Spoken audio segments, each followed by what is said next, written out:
ಎಲ್ಲರಿಗೂ ನಮಸ್ಕಾರ. Equity Guys Stock Market Academy pre market video ನಮ್ಮ ಕನ್ನಡದಲ್ಲಿ. ನಾನು ಮಂಜುನಾಥ್, NISM ಟೆಕ್ನಿಕಲ್ ಅನಲಿಸ್ಟ್. ಬನ್ನಿ, ನಿನ್ನೆ ಮಾರ್ಕೆಟ್ ಅಲ್ಲಿ ಏನೇನಾಗಿದೆ ಮೊದಲು ನೋಡಿ. ನಿಫ್ಟಿ 50 104 ಪಾಯಿಂಟ್ಸ್ ಪಾಸಿಟಿವ್ ಆಗಿದೆ. ಬ್ಯಾಂಕ್ ನಿಫ್ಟಿ 319 ಪಾಯಿಂಟ್ಸ್ ಪಾಸಿಟಿವ್ ಆಗಿದೆ. ಮತ್ತು ಸೆನ್ಸೆಕ್ಸ್ 323 ಪಾಯಿಂಟ್ಸ್ ಪಾಸಿಟಿವ್ ಆಗಿ ಕ್ಲೋಸ್ ಆಗಿರೋದನ್ನ ನೀವು ನೋಡಬಹುದು. ಸೊ ಮೂರು ಡೇಟಾ ನಮಗೆ ಬುಲಿಶ್ ಆಗಿದೆ. ಸೊ ನಾವು ಡೇಟಾನ ಬುಲಿಶ್ನೆಸ್ ಅಂತ ಕರಿಬಹುದು. ನಂತರದಲ್ಲಿ ಇಂಡಿಯಾ ವೆಲಟಾಲಿಟಿ ಇಂಡೆಕ್ಸ್ ಅಂದರೆ ಫಿಯರ್ ಇಂಡೆಕ್ಸ್ ಅಂತ ಅಂದ್ಬಿಟ್ಟು ಇದು ಮೈನಸ್ ಆಗಿದೆ ಅಂತ ಹೇಳಿದ್ರೆ ಫಿಯರ್ ಕಮ್ಮಿ ಆಗಿದೆ ಮಾರ್ಕೆಟ್ ಅಲ್ಲಿ ಅಂತ ಅಂದ್ಬಿಟ್ಟು. ಸೊ ನಿನ್ನೆ ಇಂಡಿಯಾ ವಿಕ್ಸ್ -1.38% ಚೇಂಜಸ್ ಆಗಿದೆ, ಅಂದರೆ ಫಿಯರ್ ಕಮ್ಮಿ ಆಗಿದೆ, ಅಂದರೆ ಬುಲ್ಲಿಶ್ನೆಸ್ ಆಗುವ ಚಾನ್ಸಸ್ ಇದೆ ಅಂತ ಅಂದ್ಬಿಟ್ಟು, ಅಂದರೆ neutral to bullish data India Vicks.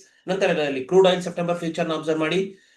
Pre covid level 6500 price level ಇಂದ ಕಮ್ಮಿ ಇದ್ರೆ ಡೇಟಾ ಬುಲಿಶ್ ಅಂತ ಅಂದ್ಬಿಟ್ಟು. ಸೊ ಇವತ್ತು crude oil September future 5622 price ಅಲ್ಲಿ ಓಡ್ತಾ ಇರೋದನ್ನ ನೋಡಬಹುದು. ಸೊ ಇದನ್ನು ಕೂಡ ಬುಲಿಶ್ನೆಸ್ ಆಗಿದೆ.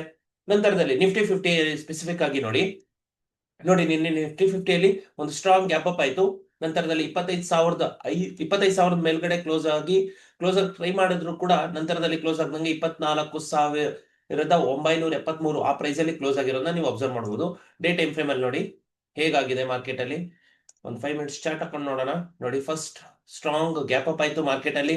ನಂತರದಲ್ಲಿ 25,000 ಕ್ರಾಸ್ ಮಾಡ್ತು. 25,035 ಇಲ್ಲೊಂದು ಸಪೋರ್ಟ್ ರೆಸಿಸ್ಟೆನ್ಸ್ ಝೋನ್ ಇತ್ತು. ಆ ರೆಸಿಸ್ಟೆನ್ಸ್ ಝೋನ್ ನ ಬ್ರೇಕ್ ಮಾಡಿ ನಂತರದಲ್ಲಿ ಮೇಲ್ಗಡೆ ಕ್ಲೋಸ್ ಟ್ರೈ ಮಾಡ್ತು, ಆದ್ರೂ ಆಗ್ಲಿಲ್ಲ. 2 ಸರಿ ಟ್ರೈ ಮಾಡಿದೆ, ಡಬಲ್ ಟಾಪ್ ಮಾಡ್ತು. ನಂತರದಲ್ಲಿ 25,000 ಕೆಳಗಡೆಗೆ ರೆಸಿಸ್ಟೆನ್ಸ್ ತಗೊಂಡು ಮಾರ್ಕೆಟ್ ಲಾಸ್ಟ್ ಮೂಮೆಂಟ್ ಅಲ್ಲಿ 24,973 ಅಲ್ಲಿ ಕ್ಲೋಸ್ ಆಗಿರೋದನ್ನ ನೀವು ನೋಡಬಹುದು. So data over all bullish ಆಗಿದೆ. ನಿಫ್ಟಿ ಬ್ಯಾಂಕ್ ಕೂಡ ನಮಗೆ 319 ಪಾಯಿಂಟ್ಸ್ ಪಾಸಿಟಿವ್ ಅಲ್ಲಿ ಕ್ಲೋಸ್ ಆಗಿರೋದು ಡೇಟಾ ನಮಗೆ ಬುಲಿಶ್ ಆಗಿದೆ. ನಂತರದಲ್ಲಿ ಸೆಕ್ಟೋರಲ್ ಇಂಡಿಸಸ್ ನ ನೋಡೋಣ ಹೇಗೆ ಪರ್ಫಾರ್ಮ್ ಮಾಡಿದೆ ನೋಡಿ. ನಿಫ್ಟಿ IT ಪಾಸಿಟಿವ್ ಆಗಿದೆ, Nifty bank positive, Nifty infrastructure positive, Nifty auto sector positive negative ಮತ್ತು ನಿಫ್ಟಿ ಮೆಟಲ್ ಸೆಕ್ಟರ್ ಪಾಸಿಟಿವ್. ನಾವು ನೋಡುವ 5 ಮೇಜರ್ ಸೆಕ್ಟರ್ ಗಳಲ್ಲಿ ಒಂದು ಸೆಕ್ಟರ್ ಮಾತ್ರ ನೆಗೆಟಿವ್ ಆಗಿದೆ. ನಂತರದಲ್ಲಿ 4 ಸೆಕ್ಟರ್ ಪಾಸಿಟಿವ್ ಆಗಿರೋದನ್ನ ನೀವು ಅಬ್ಸರ್ವ್ ಮಾಡಬಹುದು. ಸೊ ಡೇಟಾ ಬುಲಿಶ್ ಆಗಿದೆ. ನಿಫ್ಟಿ ಆಟೋ ಸೆಕ್ಟರ್ ನೋಡಿ, ಒಂದು ಆಲ್ರೆಡಿ 2 ಡೇಸ್ 3 ಡೇಸ್ ಬಿಫೋರ್ ಒಂದು ಬುಲಿಶ್ ರ್ಯಾಲಿನ ಮಾಡಿತ್ತು. ಈಗ ಅದು ಒಂದು ಟೈಮ್ ಕರೆಕ್ಷನ್ ಅಂತ ಹೇಳ್ಬೋದು. ಸೊ ಹಾಗಾಗಿ ಡೇಟಾ ಬುಲಿಶ್ ಆಗಿದೆ. ಇನ್ನು ಅಡ್ವಾನ್ಸ್ ಡಿಕ್ಲೈನ್ ರೇಷಿಯೋಗೆ ಬರೆದರೆ 1833 ಕಂಪನಿಗಳು ಪಾಸಿಟಿವ್ ಆಗಿದೆ, 1209 ಕಂಪನಿಗಳು ನೆಗೆಟಿವ್. ಡೇಟಾ ಸೆಂಟಿಮೆಂಟ್ ಬುಲಿಶ್ ಆಗಿದೆ. ಇನ್ನು ನಾವು ನಿಫ್ಟಿ 50 ಸ್ಪೆಸಿಫಿಕ್ ಆಗಿ ನೋಡೋದಾದ್ರೆ ನೋಡಿ, ನಿಫ್ಟಿ 50 ಸ್ಪೆಸಿಫಿಕ್ ಆಗಿ ನೋಡೋದಾದ್ರೆ 33 ಕಂಪನಿಗಳು ಪಾಸಿಟಿವ್ ಆಗಿದೆ, ಬುಲಿಶ್ನೆಸ್. 10 ಬ್ಯಾಂಕ್ಗಳು ಪಾಸಿಟಿವ್ ಆಗಿದೆ, ಸೆಂಟಿಮೆಂಟ್ ಬುಲಿಶ್ನೆಸ್. ಸೊ ನಮಗೆ ಇವೆರಡೂ ಕೂಡ ಬುಲಿಶ್ ಡೇಟಾನೇ ತೋರಿಸ್ತಾ ಇರೋದು. ನಂತರದಲ್ಲಿ ಮುಂದಿನ ಮಂಗಳವಾರದ ಎಕ್ಸ್ಪೈರಿಯನ್ನು ಸೆಲೆಕ್ಟ್ ಮಾಡ್ಕೊಳ್ಳಿ. ನಿಫ್ಟಿ 50 ಆಪ್ಷನ್ ಚೈನ್ ರೀಡ್ ಮಾಡೋಣ ಬನ್ನಿ. ನೋಡಿ, ಆಪ್ಷನ್ ಚೈನ್ ಅಲ್ಲಿ ನಮಗೆ ಏನು ಗೊತ್ತಾಗ್ತಾ ಇದೆ ನೋಡಿ, in the money call option buy ಆಗಿದೆ, out of the money call ಕೂಡ ಬೈ ಆಗಿರೋದನ್ನ ನೋಡಬಹುದು. ಅದೇ ರೀತಿಯಲ್ಲಿ in the money put option sell ಆಗಿದೆ, out of the money put option sell ಆಗಿದೆ. ಸೊ ಕಾಲ್ ಬೈಯರ್ಸ್ ಇದಾರೆ, ಪುಟ್ ಸೆಲ್ಲರ್ಸ್ ಇದಾರೆ. ಸೊ ಡೇಟಾ ನಮಗೆ ಬುಲಿಶ್ ಆಗಿದೆ. PCR ರೇಷಿಯೋಗೆ ಬರೋದಾದ್ರೆ PCR ರೇಷಿಯೋ 1.1 ಇದೆ. ಸೊ ಡೇಟಾ ಇನ್ನು ನ್ಯೂಟ್ರಲ್ ಆಗಿದೆ. ಇನ್ನೊಂದ್ಸರಿ ಹೇಳ್ತೀನಿ ಕೇಳಿ, PCR ರೇಷಿಯೋ ಏನಾದ್ರೂ 0.5 ಕೆಳಗಡೆ ಇದ್ರೆ ಅದು ಓವರ್ ಸೋಲ್ಡ್ ಡೇಟಾ ಆಗುತ್ತೆ. ಅದು ನಮಗೆ ಮಾರ್ಕೆಟ್ ಅಲ್ಲಿ ವಿ ಶೇಪ್ ರಿಕವರಿ ಬರೋ ಚಾನ್ಸಸ್ ಇರುತ್ತೆ. ಅದೇ ರೀತಿಯಲ್ಲಿ ಮಾರ್ಕೆಟ್ ಏನಾದ್ರು 1.4 1.5 ದಾಟಿದ್ರೆ ಅದನ್ನ ಓವರ್ ಬಾಟ್ ಝೋನ್ ಅಂತ ಕರಿತೀವಿ, ಅಲ್ಲಿಂದ ಒಂದು ಎ ಶೇಪ್ ರಿಕವರಿ ಬರೋ ಚಾನ್ಸಸ್ ಇರುತ್ತೆ. ಸೊ ಇವತ್ತು ಡೇಟಾ ನ್ಯೂಟ್ರಲ್ ಆಗಿದೆ. ನೋಡೋಣ ಏನಾಗ್ಬೋದು ಮುಂದೆ. ಇನ್ನು ಹೆಚ್ಚು ಬದಲಾವಣೆ ಅಥವಾ ಸಪೋರ್ಟ್ ಅಂಡ್ ರೆಸಿಸ್ಟೆನ್ಸ್ ಝೋನ್ಗಳನ್ನ ಮಾರ್ಕ್ ಮಾಡ್ಕೊಳ್ಳೋಣ. ನೋಡಿ, 24,900 ಒಂದು ಸ್ಟ್ರಾಂಗ್ ಸಪೋರ್ಟ್ ಝೋನ್ ಆಗಿ ಕೆಲಸ ಮಾಡುತ್ತೆ. ಅದೇ ರೀತಿಯಲ್ಲಿ 24,800 ಸ್ಟ್ರಾಂಗ್ ಸಪೋರ್ಟ್ ಝೋನ್ ಆಗಿ ಕೆಲಸ ಮಾಡುತ್ತೆ. ಸೊ ನಾನು 24,800 ಸ್ಟ್ರಾಂಗ್ ಸಪೋರ್ಟ್ ಝೋನ್ ಅಂತ ಕನ್ಸಿಡರ್ ಮಾಡ್ಕೊಳ್ಳಬಹುದು ಅಂತ ನಾನು ಹೇಳ್ತೀನಿ ನಿಮಗೆ ಆಸ್ ಪರ್ ಆಪ್ಷನ್ ಚೈನ್. ಅದೇ ರೀತಿಯಲ್ಲಿ ರೆಸಿಸ್ಟೆನ್ಸ್ ಅಂತ ಯಾವ್ದು ಇರಲ್ಲ, ಯಾಕಂದ್ರೆ ಡೇಟಾ ಬುಲಿಶ್ ಆಗಿರೋದ್ರಿಂದ. ಸೊ ಮಾರ್ಕೆಟ್ ಮೇಲ್ಗಡೆ ಹೋಗೋ ಚಾನ್ಸಸ್ ಇರುತ್ತೆ. ಮತ್ತು ನಾವು ಹಿಸ್ಟೋರಿಕಲ್ ಡೇಟಾ ಪ್ರಕಾರ ರೆಸಿಸ್ಟೆನ್ಸ್ ನ ಮಾರ್ಕ್ ಮಾಡ್ಕೋಬೇಕು. ಇನ್ನು FID ಡೇಟಾ ನೋಡೋಣ. ಕ್ಯಾಶ್ ಮಾರ್ಕೆಟ್ ಅಲ್ಲಿ ನೋಡಿ, FIS 115 ಕೋಟಿಯಷ್ಟು ಸೆಲ್ ಮಾಡಿದ್ರೆ ನೆಟ್ DIS 5,004 ಕೋಟಿಯಷ್ಟು ಬೈ ಮಾಡಿದ್ದಾರೆ. ಸೊ ನೆಟ್ ಓವರ್ ಆಲ್ ಅಂತ ಹೇಳಿದ್ರೆ 4,900 ಕೋಟಿಯಷ್ಟು ಬೈ ಆಗಿರೋದನ್ನ ನೀವು ನೋಡಬಹುದು. ಇದು ಹ್ಯೂಜ್ ಅಮೌಂಟ್ ಆಗಿರೋದು ಮತ್ತು ಇದು ನಮಗೆ ಬುಲಿಶ್ನೆಸ್ ನ ತೋರಿಸ್ತಾ ಇದೆ. ನಂತರದಲ್ಲಿ F&O ಸೆಗ್ಮೆಂಟ್ ಬರೋದಾದ್ರೆ ಇಂಡೆಕ್ಸ್ ಫ್ಯೂಚರ್ಸ್ ಅಲ್ಲಿ ನೋಡಿ, ಇಂಡೆಕ್ಸ್ ಫ್ಯೂಚರ್ಸ್ ಅಲ್ಲಿ ನಿಮಗೆ 698 ಕೋಟಿಯಷ್ಟು ನೆಟ್ ಬೈ ಮಾಡಿದ್ದಾರೆ. ಸ್ಟಾಕ್ ಫ್ಯೂಚರ್ ಅಲ್ಲಿ 254 ಕೋಟಿಯಷ್ಟು ಬೈ ಮಾಡಿದ್ದಾರೆ. ಸೊ ಡೇಟಾ ನಾನು ಬುಲ್ಲಿಶ್ ಅಂತ ಕನ್ಸಿಡರ್ ಮಾಡ್ಕೊಂತೀನಿ. ಏನಕ್ಕೆ ಅಂತ ಹೇಳಿದ್ರೆ F&O ಸೆಗ್ಮೆಂಟ್ ಅಲ್ಲಿ ಬೈ ಮಾಡ್ತಾ ಇರೋ FIS ನ ನೀವು ಅಬ್ಸರ್ವ್ ಮಾಡಬಹುದು. ಸೊ ಇದು ಟೆಂಪರರಿ ಬುಲ್ಲಿಶ್ ರ್ಯಾಲಿನ ಕೂಡ ಚಾನ್ಸಸ್ ಇದೆ ಅಂತಾನು ಕೂಡ ನಾವು ಪ್ರೆಡಿಕ್ಟ್ ಮಾಡೋಣ. ನಂತರದಲ್ಲಿ ಗ್ಲೋಬಲ್ ಮಾರ್ಕೆಟ್ ಹೇಗೆ ಪ್ರೆಡಿಕ್ಟ್ ಮಾಡ್ತಾ ಇದೆ ನೋಡಿ, US ಫ್ಯೂಚರ್ಸ್, US 30, US 500 ಮತ್ತು US ಟೆಕ್ 100 ಪಾಸಿಟಿವ್ ಆಗಿದೆ, ಡೇಟಾ ಬುಲ್ಲಿಶ್ ಆಗಿದೆ. ಇನ್ನು ಗ್ಲೋಬಲ್ ಮಾರ್ಕೆಟಿಂಗ್ ಬರೋದಾದ್ರೆ ಕ್ಯಾಶ್ ಮಾರ್ಕೆಟಿಂಗ್ ಬರೋದಾದ್ರೆ Dow Jones negative, S&P 500 positive ಮತ್ತು ನಾಸ್ಡಾಕ್ ನ್ಯೂಟ್ರಲ್ ಟು ಪಾಸಿಟಿವ್ ಅಂತ ಕರಿಬಹುದು. ಸೊ ಡೇಟಾ ನಮಗೆ ನ್ಯೂಟ್ರಲ್ ಟು ನ್ಯೂಟ್ರಲ್ ಆಗಿದೆ ಅಂತ ಕನ್ಸಿಡರ್ ಮಾಡ್ಕೊಳ್ಳೋಣ. ಯುರೋಪಿಯನ್ ಮಾರ್ಕೆಟ್ ನೋಡಿ, ಡ್ಯಾಕ್ಸ್ ನೆಗೆಟಿವ್, FTSE ನೆಗೆಟಿವ್ ಮತ್ತು CAC 40 ಪಾಸಿಟಿವ್. ಸೊ ಡೇಟಾ ಇಲ್ಲೂ ಕೂಡ ನ್ಯೂಟ್ರಲ್ ಟು ಬೇರಿಶ್ ಡೇಟಾ ಇದೆ. ಇನ್ನು ನಾನು ಏಷ್ಯನ್ ಮಾರ್ಕೆಟಿಗೆ ಬರೋದಾದ್ರೆ, ಏಷ್ಯನ್ ಮಾರ್ಕೆಟ್ ನೋಡಿ, ನಿಕಾಯ್ ಇನ್ನೊಂದ್ಸಲಿ ಬ್ಲಾಕ್ ಬಸ್ಟರ್ ಆಗಿ ಪಾಸಿಟಿವ್ ಆಗಿರೋದನ್ನ ನೋಡ್ಬೋದು. ಗ್ಯಾಪ್ ಅಪ್ ಆಗುತ್ತೆ, ಬುಲಿಶ್ ರ್ಯಾಲಿ ಮಾಡುತ್ತೆ. ನಿಕಾಯ್ 225 ಕಂಟಿನ್ಯೂಸ್ ಆಗಿ ಲಾಸ್ಟ್ 4-5 ಡೇಸ್ ಇಂದ.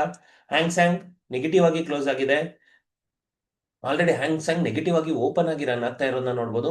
ಕಾಸ್ಪಿ ಆಲ್ರೆಡಿ ಪಾಸಿಟಿವ್ ಅಲ್ಲಿ ಓಪನ್ ಆಗಿ ರನ್ ಆಗ್ತಾ ಇರೋದನ್ನ ನೀವು ನೋಡ್ಬೋದು. ಸೊ ಡೇಟಾ ಬಂದ್ಬಿಟ್ಟು ನಮಗೆ ನ್ಯೂಟ್ರಲ್ ಕ್ಯಾಶ್ ಮಾರ್ಕೆಟ್ ಅಂತ ಕನ್ಸಿಡರ್ ಮಾಡ್ಕೊಳ್ಳೋಣ. ಇನ್ನು ADRs ಬರೋದಾದ್ರೆ ನೋಡಿ, ADRs ಅಮೆರಿಕದಲ್ಲಿ ಭಾರತ ಕಂಪನಿಗಳಿಗಿರೋ ಡಿಮ್ಯಾಂಡ್ಸ್ ನೋಡಿ ಹೇಗಿದೆ. ಇನ್ಫೋಸಿಸ್ ADR ನೆಗೆಟಿವ್ ಆಗಿದೆ, Wipro ADR positive, ICICI bank negative, HDFC bank positive ಮತ್ತು ಡಾಕ್ಟರ್ ರೆಡ್ಡಿಸ್ ಲ್ಯಾಬ್ ನ್ಯೂಟ್ರಲ್ ಅಂತ ಕನ್ಸಿಡರ್ ಮಾಡ್ಕೋಬಹುದು. ಸೊ ನಾನು ಓವರ್ ಆಲ್ ನೆಟ್ ಅಂತ ನೋಡೋದಾದ್ರೆ ನ್ಯೂಟ್ರಲ್ ಡೇಟಾ ಅಂತ ಕನ್ಸಿಡರ್ ಮಾಡ್ಕೊಂತೀನಿ. ಇನ್ನು ಇವತ್ತಿನ ಸೆಪ್ಟೆಂಬರ್ ಫ್ಯೂಚರ್ ಮತ್ತು ನಿಫ್ಟಿ 50 ನ ಮದರ್ ಇಂಡಿಸಸ್ ನ ಹೇಗೆ ಪರ್ಫಾರ್ಮ್ ಮಾಡ್ತಾ ಇದೆ ನೋಡೋಣ. ಡಿರೈವೇಟಿವ್ ಮಾರ್ಕೆಟ್ ಹೇಗೆ ಕ್ಯಾಶ್ ಮಾರ್ಕೆಟ್ ಪರ್ಫಾರ್ಮ್ ಮಾಡ್ತಾ ಇದೆ ಅಂತ. Nifty September future F&O segment ಅಲ್ವಾ ಫ್ಯೂಚರ್ಸ್. ಸೊ ಇದ್ರೊಳಗೆ ಏನಾದ್ರು ಡಿಮ್ಯಾಂಡ್ ಜಾಸ್ತಿ ಇದ್ರೆ ಮಾರ್ಕೆಟ್ ಬುಲಿಶ್ ಆಗೋ ಚಾನ್ಸಸ್ ಇರುತ್ತೆ ಅಂತ ಅನ್ಬಿಟ್ಟು. ಸೊ ಹಾಗಾಗಿ ನಿಫ್ಟಿ 50 ಸೆಪ್ಟೆಂಬರ್ ಫ್ಯೂಚರ್ ನ ಅಬ್ಸರ್ವ್ ಮಾಡಿ. So Nifty 50 mother indices compare ಮಾಡಿದ್ರೆ 100 ಪಾಯಿಂಟ್ ಪಾಸಿಟಿವ್ ಆಗಿದೆಯಾ? ಆಗಿದೆ ಅಲ್ವಾ? ಸೊ ಇದು data bullish. So bank Nifty September future ನ ಕಂಪೇರ್ ಮಾಡಿ, ನಿಫ್ಟಿ ಬ್ಯಾಂಕಿಗೆ 150 ಪಾಯಿಂಟ್ ಪಾಸಿಟಿವ್ ಇದೆಯಾ? ಇದು ಡೇಟಾ ಬುಲಿಶ್. ನಂತರದಲ್ಲಿ ಗಿಫ್ಟ್ ನಿಫ್ಟಿನ ಅಬ್ಸರ್ವ್ ಮಾಡಿ. ಗಿಫ್ಟ್ ನಿಫ್ಟಿನ ನೀವೇನಾದರೂ ನಿಫ್ಟಿ ಸೆಪ್ಟೆಂಬರ್ ಫ್ಯೂಚರ್ ಕಂಪೇರ್ ಮಾಡಿ ನೋಡಿದಾಗ ನಿಮಗೇನಾದ್ರೂ ಗಿಫ್ಟ್ ನಿಫ್ಟಿ ಏನಾದ್ರು ಪಾಸಿಟಿವ್ ಏನಾದ್ರು ಇದ್ರೆ ಅದು ನಮಗೆ ಗ್ಯಾಪ್ ಅಪ್ ಆಗೋ ಚಾನ್ಸಸ್ ನ ಇಂಡಿಕೇಟ್ ಮಾಡುತ್ತೆ. ಸೊ ಇವಾಗ ಗಿಫ್ಟ್ ನಿಫ್ಟಿ ಪಾಸಿಟಿವ್ ಆಗಿದೆ, ಕರೆಕ್ಟ್ ಅಲ್ವಾ? ಸೊ ಇದು ನಮಗೆ ಡೇಟಾ ನಾಳೆ ಇವತ್ತು ಬುಲ್ಲಿಶ್ ಆಗೋ ಚಾನ್ಸಸ್ ಇದೆ ಅಂತ ನಾವು ಪ್ರಿಡಿಕ್ಟ್ ಮಾಡಬಹುದು. ನೋಡೋಣ ಇವತ್ತಿನ ಸಪೋರ್ಟ್ ಅಂಡ್ ರೆಸಿಸ್ಟೆನ್ಸ್ ನ ಮಾರ್ಕ್ ಮಾಡ್ಕೋಣ. ಸೊ ಇವಾಗ ಗಿಫ್ಟ್ ನಿಫ್ಟಿ ಎಲ್ಲಿ ಓಪನ್ ಇಂಡಿಕೇಟ್ ಕೊಡ್ತಾ ಇದೆ ನಮಗೆ 25,085 ಈ ಲೆವೆಲ್ ಅಲ್ಲೇ ಓಪನಿಂಗ್ ಕೊಡ್ತಾ ಇದೆ ಅಲ್ವಾ? ನೋಡೋಣ, ಇನ್ನು ಮಾರ್ಕೆಟ್ ಓಪನ್ ಆಗಕ್ಕೆ 9 ಕಾಲ ಅಲ್ವಾ? ಸೊ 9 ಗಂಟೆ ಅಷ್ಟೊಳಗೆ ಎಲ್ಲಿಗೆ ಗಿಫ್ಟ್ ನಿಫ್ಟಿ ಬಂದು ನಿಲ್ಲೋದು ನೋಡೋಣ. ಸೊ ಇವತ್ತಿನ ಸಪೋರ್ಟ್ ಅಂಡ್ ರೆಸಿಸ್ಟೆನ್ಸ್ ನ ಫಸ್ಟ್ ಮಾರ್ಕ್ ಮಾಡ್ಕೊಂಬೋಣ. ನೋಡಿ, ರೆಸಿಸ್ಟೆನ್ಸ್ 25,034 ಮೊದಲನೇ ರೆಸಿಸ್ಟೆನ್ಸ್, ಅಂದ್ರೆ ನಿನ್ನೆ ಹೈ ನಮ್ಮ ಮೊದಲನೇ ರೆಸಿಸ್ಟೆನ್ಸ್ ಆಗುತ್ತೆ. ಮತ್ತೆ 22 ಆಗಸ್ಟ್ 2025 ಹೈ ಬಂದ್ಬಿಟ್ಟು ಎರಡನೇ ರೆಸಿಸ್ಟೆನ್ಸ್ 25,085 ಮತ್ತು 25,153 ನಮ್ಮ ಮೂರನೇ ರೆಸಿಸ್ಟೆನ್ಸ್ ಝೋನ್ ಕೆಲಸ ಮಾಡುತ್ತೆ. ಇನ್ನು ಸಪೋರ್ಟ್ ಸೈಡ್ ಬರೋದಾದ್ರೆ 24,914 ಅಂದ್ರೆ ನಿನ್ನೆ ಲೋ ನಮ್ಮ ಮೊದಲನೇ ಸಪೋರ್ಟ್ ಆಗುತ್ತೆ. ಮತ್ತು ನಂತರದಲ್ಲಿ ಮಂಗಳವಾರದಲ್ಲೂ 24,814 ನಮ್ಮ ಎರಡನೇ ಸಪೋರ್ಟ್ ಆಗುತ್ತೆ ಮತ್ತು 24,751 ನಮ್ಮ ಮೂರನೇ ಸಪೋರ್ಟ್ ಝೋನ್ ಆಗಿ ಕೆಲಸ ಮಾಡುತ್ತೆ. ಸೊ ಇವತ್ತಿನ ಮಾರ್ಕೆಟ್ ಪ್ರಿಡಿಕ್ಷನ್ ಏನಿರ್ಬೇಕು? Investment point of view already bullish rally ಆಗ್ತಾ ಇದೆ. ಸೊ ಹಾಗಾಗಿ ಇನ್ವೆಸ್ಟ್ಮೆಂಟ್ ಮಾಡೋದು ಒಳ್ಳೇದಲ್ಲ. ವೆಯ್ಟ್ ಮಾಡಿ, ಒಂದು ರಿಕವರಿ ಬರಬೇಕು ಮಾರ್ಕೆಟ್ ಅಲ್ಲಿ, ಒಂದು ಪ್ರೈಸ್ ಕರೆಕ್ಷನ್, ಟೈಮ್ ಕರೆಕ್ಷನ್ ಬರಬೇಕು. ಆವಾಗ ನಿಮಗೆ ಇನ್ವೆಸ್ಟ್ಮೆಂಟ್ ಮಾಡೋಕೆ ಒಂದು ಆಪರ್ಚುನಿಟಿ ಸಿಗುತ್ತೆ ಅಂತ ಹೇಳ್ಬೋದು. ಅದೇ ರೀತಿಯಲ್ಲಿ ಇವಾಗ ಮಾರ್ಕೆಟ್ ಅಲ್ಲಿ ಏನಿರ್ಬೋದು ಇವತ್ತಿನ prediction intraday point of view ಅಂತ ಹೇಳಿದ್ರೆ, ಡೇಟಾ ಬುಲಿಶ್ ಆಗಿದೆ, ಗ್ಯಾಪ್ ಅಪ್ ಆಗೋ ಚಾನ್ಸಸ್ ಇದೆ. ಆದ್ರೆ ರಿಮೆಂಬರ್ 25,085 ಈ ಲೆವೆಲ್ ಅಲ್ಲಿ ಓಪನ್ ಆದ್ರೆ ಮಾರ್ಕೆಟ್ ನೋಡಿ ರೆಸಿಸ್ಟೆನ್ಸ್ ಝೋನ್ಗಳಿದೆ ಮಾರ್ಕೆಟ್ ಅಲ್ಲಿ. ನಂತರದಲ್ಲಿ ಇಲ್ಲಿಂದ ಒಂದು ಬುಲ್ಲಿಶ್ ಫ್ಲಾಗ್ ಪ್ಯಾಟರ್ನ್ ನ ಫಾರ್ಮ್ ಮಾಡುವಂತ ಕನ್ಸಿಡರೇಷನ್ ಇರ್ಬೋದು. ಅಥವಾ 25,000 ಲೆವೆಲ್ಸ್, ಈ 25,000 ಲೆವೆಲ್ ಇದೆ ಅಲ್ವಾ, ಇದೊಂದು ಸ್ಟ್ರಾಂಗ್ ಸಪೋರ್ಟ್ ಝೋನ್ ಆಗಿ ಕೆಲಸ ಮಾಡೋ ಚಾನ್ಸಸ್ ಇದೆ.